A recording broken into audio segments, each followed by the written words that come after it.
Hey guys, so I wanted to go ahead and talk to you a little bit about what's coming up on exam 4. Hopefully you guys are keeping up okay. If you need anything, please let me know. I haven't heard from too many of you, so I'm assuming everybody's doing okay. But I am here for you, whatever may come up. So as we begin to look at kind of where we're at, I sent an email this morning about what's expected. However, we do have a couple of big exams coming up. So next week will be exam 4. After that, what we have is practical 3, which is your final practical. It's not comprehensive. It's just over the last few things we've done. And then lastly, on May 6th is the end of finals week there. So I think our exam is like the 2nd or the 4th. I'll have to look into that for you. But our final exam will also be then. All of these will be online just like we've seen. So with exam 4, this exam is going to be a little bit shorter. I will email you the exact number of questions once I finalize this exam. However, I do want to talk to you about topically what is going to be on it so that you can start studying. I know this is early. I planned on doing this Monday night, but I wanted to give you another day just to prepare. And then this exam, once again, will be this week. So first things first, there's basically 3 big chapters on this exam. We have the respiratory chapter, the digestive chapter, and the urinary chapter. Originally, before all of this had happened, we had endocrine on here too, but endocrine we're just cutting out for this semester, and that's across the board, so we're not the only class doing that. So starting out with respiratory, just a few things. You have parts of the respiratory system and their functions. So I will ask you a couple of things. I may give you a diagram where you have to identify perhaps the nasal cavity or perhaps parts of the pharynx, or maybe even the trachea or parts of the lungs. But beyond that, you'll have to know a general idea of what each of those parts do. Okay, so the trachea, is responsible for carrying air, or the lungs, that's where gas exchange will occur. Things like that. Other things that you'll want to know there is flow of air. So you may be responsible for putting those parts in order for me or telling me maybe what comes next. But the flow of air is going to be very, very important to you there as well. The flow of the pharynx. So there's 3 parts of the pharynx. We have the naso, the oro, and the laryngopharynx. All 3 of those, once again, are going to be important to you as well. So make sure you take note of that. How does breathing occur? So I gave you a few details about this. I kept it really simple, but remember there was a law called Boyle's Law, and Boyle's Law tells you that volume and pressure are inversely related. And so what happens there is that as you contract the diaphragm, which is the muscle at the base of the lungs, as you contract that, it moves down and enlarges that cavity of the lungs. Whenever you do that, that's volume. Volume would go up. And because volume is going up, because Boyle's Law says that volume and pressure are inversely related, the pressure inside of the lungs goes down compared to what's out here, and so air will flow into the lungs.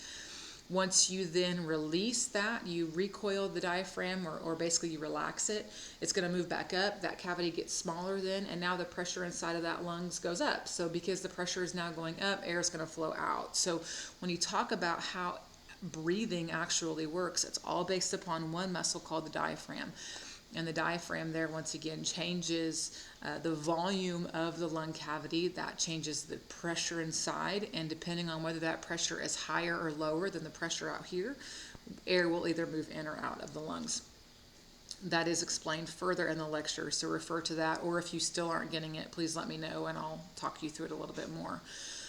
Cartilages. There's a couple of main cartilages that we talked about. There's one way up here called the thyroid cartilage. Guys, yours is like the Adam's apple. You would see it sticking out. The thyroid cartilage sits at the very top of the larynx, the voice box. That cartilage is made of hyaline cartilage, very important to you. And then I told you guys to feel these rings. This is your trachea up front.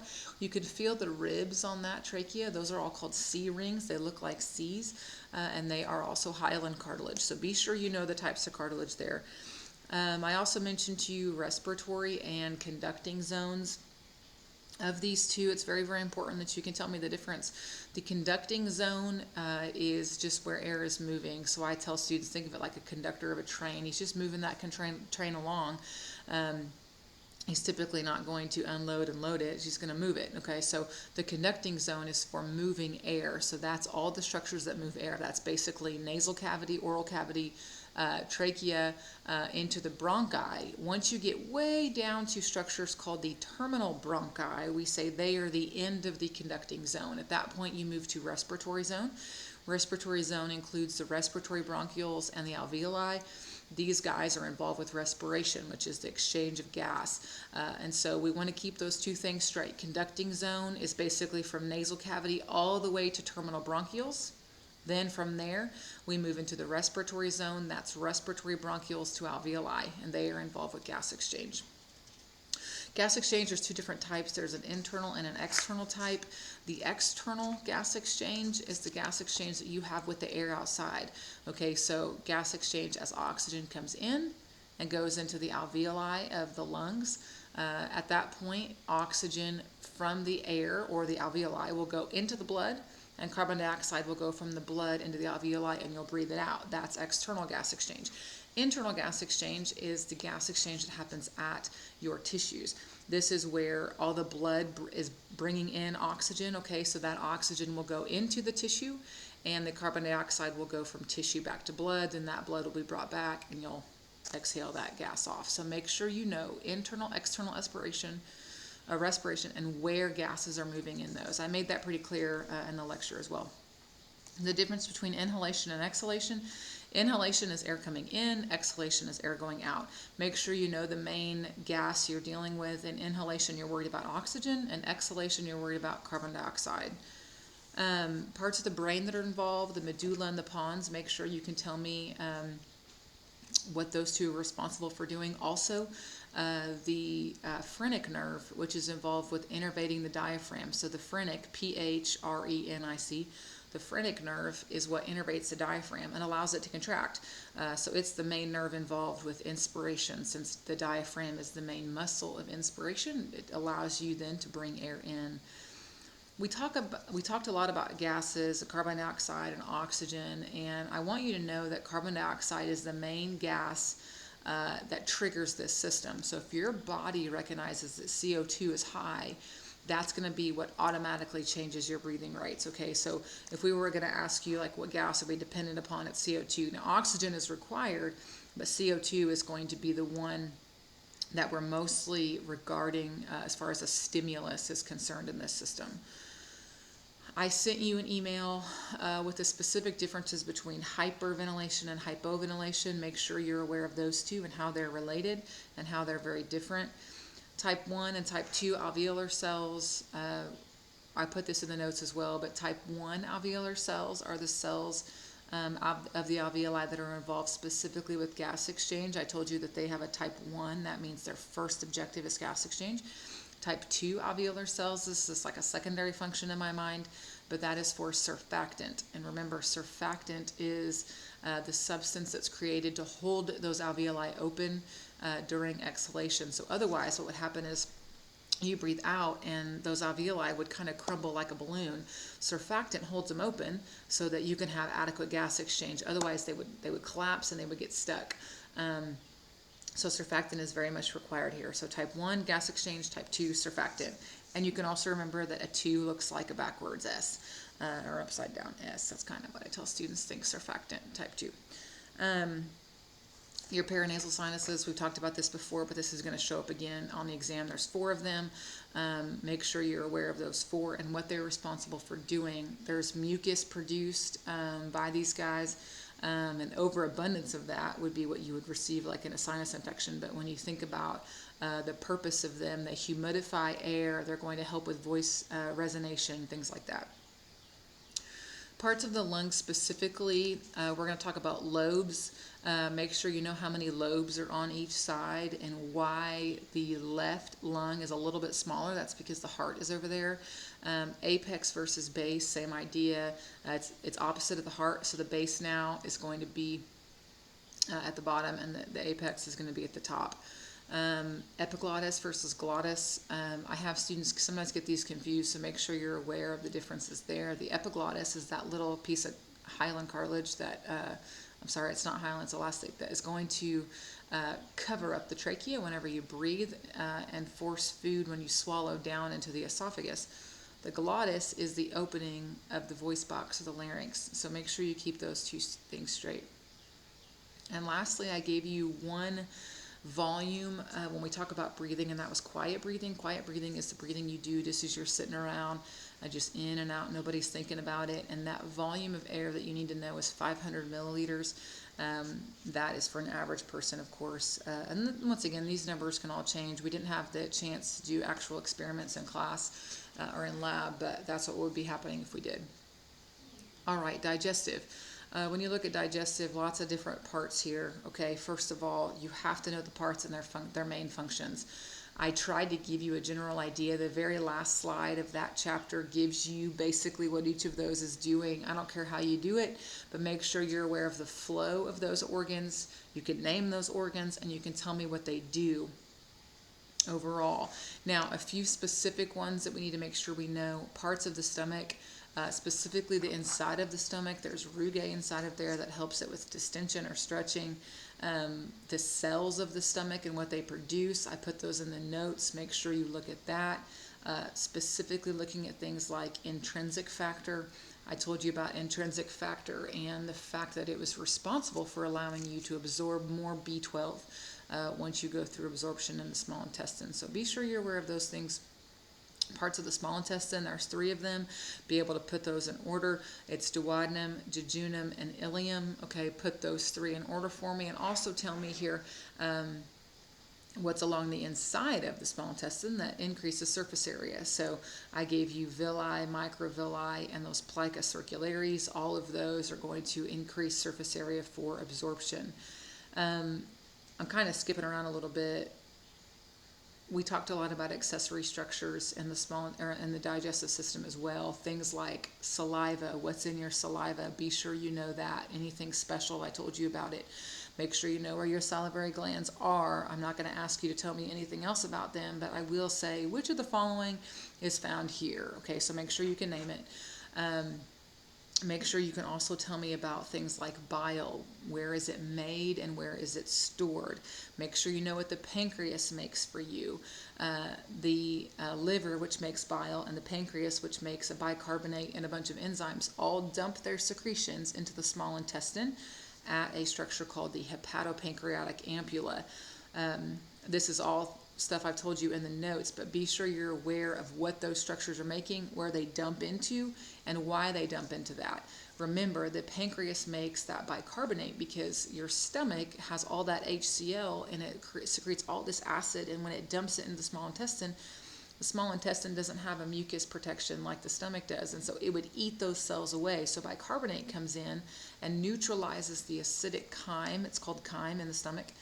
And neutralizes that to make sure that it doesn't eat the cells away of the small intestine. All right. I gave you general functions of the digestive system on like slide 2 of that chapter. Make sure you have a general idea of what ingestion means, absorption, peristalsis, defecation.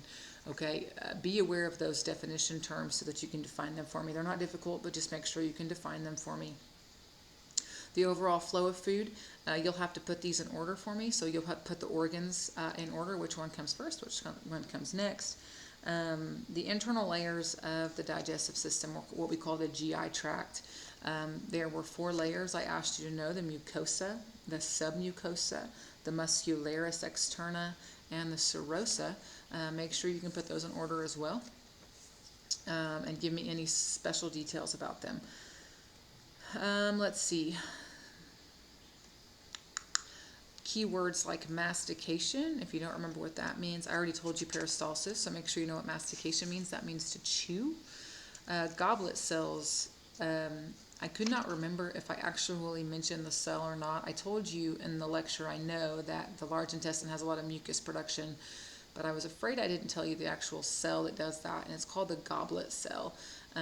So the goblet cell is going to produce mucus for you all over the human body. We talk about these guys, but specifically they're in the large intestine to produce mucus to get all of that waste out of the colon. Make sure you know the parts of the large intestine and be able to put those in order as well.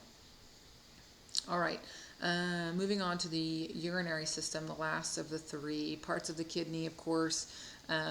I drew out some of those for you. Make sure you know what the columns are. Make sure you know what the capsule is. Make sure you know what the renal pelvis is. Make sure you know what the pyramids are. Okay, all of that. Make sure you know what the nephron is and where the nephrons are found. I gave you 2 types of nephrons.